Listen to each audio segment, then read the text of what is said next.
revered Srimad Swami Mahasanandiji Maharaj, our Secretary Maharaj, revered Swami, our Principal Maharaj, our honorable teachers of Ramakrishna Mission, Vidya Mandir and Shishu Mandir, and our beloved students. A very good morning to all of you. Today we have gathered here to celebrate Swamiji Jayanti as well as the National Youth Day. Today I am very happy to getting a chance to say here. I believe that the students of Ramakrishna Mission, they are well known, familiar with the teaching and ideas of Swami Vivekananda. I believe in my heart that the students of our school, when they enter into the school premises or when they go out of the school premises, must once or twice they must look at the photos and the ideas, the message which is written and pasted on the wall. I myself told several times to several students, have you seen the photograph of Swamiji? How bold, how courageous, how full of truthfulness. Can you not follow it? You please try to follow it. So today I shall say little incident of Swamiji's childhood, which may encourage our students, and if they adopt a few of them in their daily life, then I shall be proud, and then my speech will be meaningful, otherwise it is meaningless. So it is my request to my dear student, is you please listen attentively and try to adopt a few good qualities from Swamiji's life. I am saying from the very beginning, you know that there are 7 stars in the sky. People say that there are 7 sages. Saptarshi Mandal, that means 7 sages are there. It was seen by the God-man, Param Purush, Thakur Sri Ramakrishna Dev. It was seen in a vision that a divine child was traveling towards the 7 sages. He came one of them. He threw his little arms towards his neck, and with a divine smile he told, I am going, you will have to go with me. The sage did not answer anything, but his smiling face meant that he is ready to go with him. Now, here in Calcutta, Shimla, there was a pious family. Bhuvaneshwari Devi and Vishwanath Datta was a pious family, and they were very eager to have a son. Bhuvaneshwari Devi had several daughters, but she was asked for a boy. She prayed to Lord Shiva several times, praying that please grant me a son to hold on my lap. She also appointed one of his relatives in Kashi to Bireshwar Shiv, offered 108 satar leaves every day so that Bireshwar Shiv grant her a son. Bhuvaneshwari Devi went on praying and praying and praying, and asked, at last, on 12th January, Makar Sankranti, it was a very auspicious day, 1863. The women were going to take a bath in Ganga. They heard the blowing of the conch in the house of Bhuvaneshwari. They became interested. They entered in the house. What happened there? They found a newborn baby on the lap of Bhuvaneshwari Devi. But they were very astonished. The baby was a special one. He had a chubby face, lotus-eyed, and a divine smile on his face. They consulted among them that this baby is not a normal one. It may be some special one. As Bhuvaneshwari believed that she has got the child at the womb of Lord Shiva, that's why she named the boy as Bireshwar Shiva.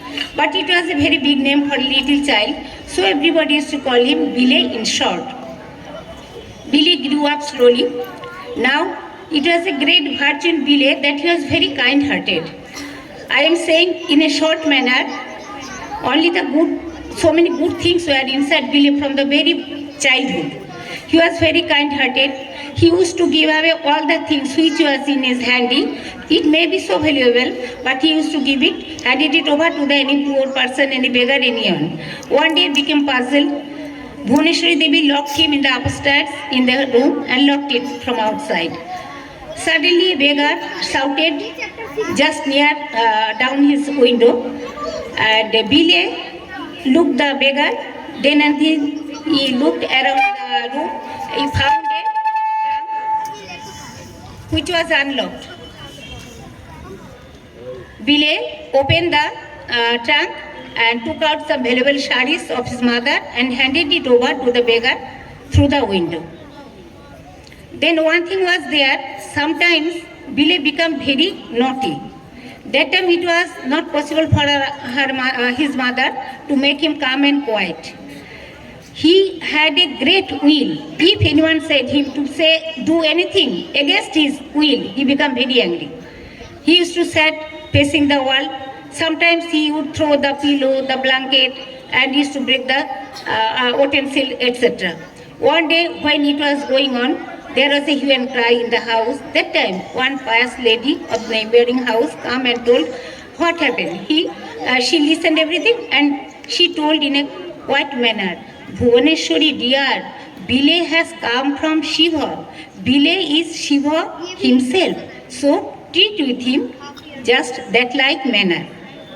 Then finding no other way, Bhuvaneshwari poured some water on his head saying, Shiva, Shiva, Shiva. And that time Bilay came natural, calm and quiet. Sometimes Bhuvaneshwari Dev also used to say, Bilay, if you go on like this, Lord Shiva will not allow you to enter into Kailash. That time also Bilay became calm and quiet. Slowly, Bilay grew up. Now he was 7 years old. He was admitted in Metropolitan School. But before that he had a tutor in his house, and also one of his aunties used to take him on her lap and go on reading Ramayana and Mahabharata. And Bilay was so meritorious, only hearing this, he memorized all Ramayana, Mahabharata, English grammar, etc. But what was the power which can do it? It was not only the memorization power, but it was also his attention. He listened attentively everything. So everything was memorized by him and he got plenty of time for playing. Another good thing was inside Bilay from the very beginning, that he was very concentration power. He used to play meditation, king and the court, marble, etc. In the play of king of court, always he would be the king. And in the play of meditation, one day they were playing on the terrace, the playing meditation. All the boys are doing also following Bilay, but they are opening their eyes, closing the eyes this way. But Bilay absorbed in deep meditation. Suddenly a deadly cobra, poisonous cobra, entered into the room. All the boys starting shouting, Bilay, Bilay, come, there is a poisonous cobra, it will bite you, run. They already ran. But Bilay was totally absorbed in meditation. Though the cobra did not do any harm to Bilay, it only crawled on the ground and went away. But I am saying my students that just you listen, just you notice how concentrated Bilay was on the little age. He is not only a young child. After that I am saying that Bilay has the power of speak the truth. He always spoke the truth. One day I am saying a short incident that in the class, Bilay was talking a little with his friend. The teacher noticed that. To punish Bilay, teacher suddenly asked a few questions from the chapter he was going on reading. Then and there, Bilay stood up and told the right answer. The teacher was astonished and the teacher told, oh yes, I was mistaken. You are not the boy who was talking. But Bilay stood up and told, no sir, you are not mistaken. I was the boy who was talking. I also told my student that have you the courage? Can you say that yes madam, I am the boy who was mistaken, who has done the wrong. You please adopt this good quality. You should have the courage to speak the truth. So many incidents are there in Bilay's life. I am not going to say so many, but only one I am saying again in a short manner, that there was a garden nearby Bilay's house. There was a big garden and so many big trees are there. The children used to go there and play there, and they climbed the tree and mostly Bile. He used to jump from one branch to another and going like swing on the one branches to another and to cheer up Bile, all the students making hue and cry. The owner of the garden was an old grandfather. The grandfather did not like so much noise. So one day he came with a serious mood and told, "Just listen. You don't climb on that big tree again.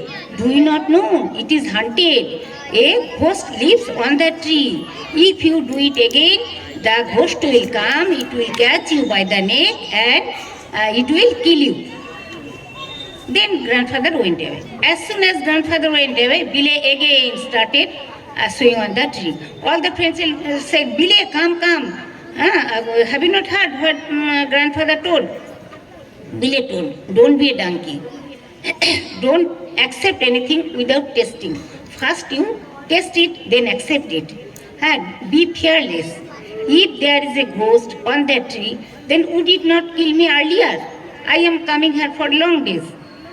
Such brave was Bile. Then one thing else there also Bile, that he never lost his courage in the time of danger. You may know everybody that once there is a sporting club near Bile's house. Once they are trying to set up a pool on the playground, Bile and his companions, and one sailor came to help them. But the pool was very happy. It slipped from their hand and fell on the sailor's head. There is a big cut on his forehead and the sailor fell senseless. Most of the boys ran away in fear. They thought that the sailor is dead. But Bile and his three companions did not left. Bile tore one part of his dhoti and bandaged it and sprinkled water on the sailor's face, fanned it. At last, when the sailor came in sense, they are very happy that they could help a person who helped them in the time of danger. Now, I am saying, now Bile is 17 years old. He passed the entrance examination of Calcutta University and he stood in the first division. He was a very brilliant student. Now he is not Bile, he is now Noren Ronath Dotto. But most of his friends call him Noren in short. Noren entered into college, but now Noren was thinking about God. Sometimes he closed his door and sat in deep meditation. His mother was thinking that he is reading in the room, but most of the time he went on meditation. This time a few questions used to haunt Noren Ronath. The questions were, who is God? Where is God? Can we see God?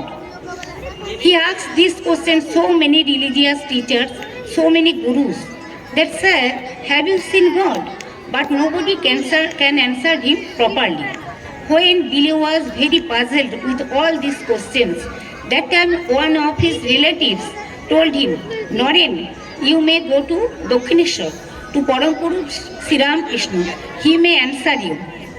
Then and there Bile rushed to Dakshineshwar. Thakur welcomed him just like a loving mother. And during this talking, suddenly Bile asked that question, Sir, have you seen God? With a great pleasure, Param Purush Thakur replied, yes, indeed, I have seen God. I have seen God as clearly as I am seeing you. And if you like, I can show you also. This answer brought a great change in Bile's mind. From that day, he became the disciple of Thakur Sri Ramakrishna Dev. But before that, he also took so many tests of Thakur. Then he became the disciple of Thakur Sri Ramakrishna. This time, one bad incident happened that Bile's father is no more. All the responsibility of the family became on Noren's shoulder. As Sri Sri Thakur loved Noren like a father and mother both, Noren also loved Thakur too. So Noren told everything to Thakur. Thakur told him that 2 days, Tuesday, you go to the temple, you ask Sri Sri Mother what is, today she will fulfill your desire. Noren entered in the temple, but What a surprise, he found that the image is not image, it was living one. So it was unable for he was unable to ask anything to the mother. Twice and thrice Thakur sent him to Sri Thakur, but he was unable to say this. Then Thakur told, "Don't worry. From this time, you will not never lack of food and clothing, etc." After that, one much more sadful news were done that Sri Ramakrishna fallen ill. Day after day, his health was deteriorated. One day at night, Swamiji, Sri Thakur called Naren to him and told that I have given all my spiritual power to you. With the help of this power, you will conquer the whole world and you will help the poor and sufferings. After that, Sri Thakur passed away. Now Narendranath and his friends left home and became sannyasis. After sannyas, he had got the name Swami Vivekananda. Then Swamiji decided to travel India on foot. He traveled India and he found the sufferings of the poor and the Indian people. That time India was under British rule. So Swamiji came to at last he came to the seashore of the south. There in the temple of Kanyakumari, he stayed a little. Then Swamiji looked at the ocean. Looking there, he found that a few tips of the mountains are rising on the ocean and the waves are dashing against the mountain. Swamiji swam across the ocean and came there and sat there for a long time in meditation. After meditation, he told to himself, I hit upon a plan. Then coming back to the shore, Swamiji decided that he will sail to the west. He decided that he would sail to the west. He will say there that how glorious the ancient India was. Now, after near about